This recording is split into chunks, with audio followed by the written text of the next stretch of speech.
Hello, आज हम लोग समझेंगे इस वीडियो में कि आदर्श विलयन तथा अनादर्श विलयन में क्या अंतर है। यानी कि आदर्श विलयन किसे कहते हैं और अनादर्श विलयन क्या है।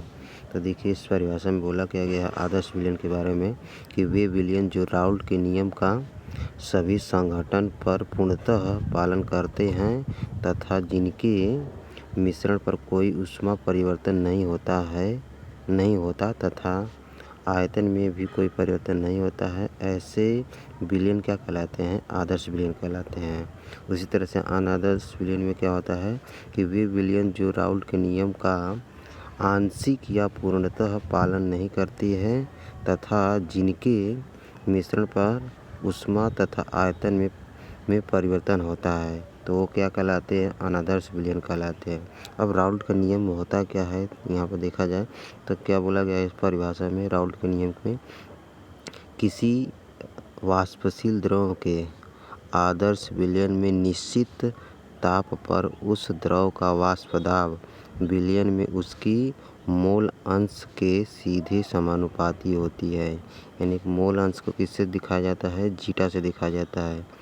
तो जीटा बराबर क्या होता है, पहले घटक का मोलों की संख्या बटे में सभी घटकों के मोलों की संख्या का योग का अनुपात ही क्या कहलाता है, मोल अंश कहलाता है।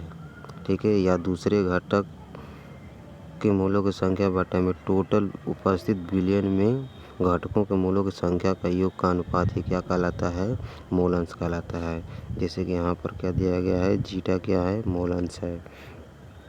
और यहाँ पर ये जो है पी ए नॉट क्या है, आंशिक दाब है, और पी ए क्या है, दाब है। ठीक है, वाष्प दाब है, ये क्या है, वाष्प दाब है, ये आंशिक वाष्प दाब है, ये क्या है, मोल अंश है, क्या है, मोल अंश है। इसी को बोला है क्या, इसमें क्या बोला था कि किसी वाष्पशील द्रव के आदर्श विलयन में निश्चित ताप पर उस द्रव का वाष्प दाब, यानी कि ये वाष्प दाब विलयन में उसकी मोल अंश के सीधे क्या हो जाती है, समानुपाती हो जाती है।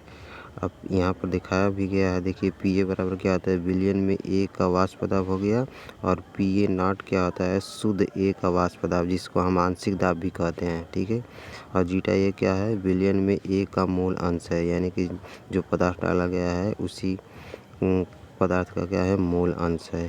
तो बस इस वीडियो में इतना ही था। जय हिंद।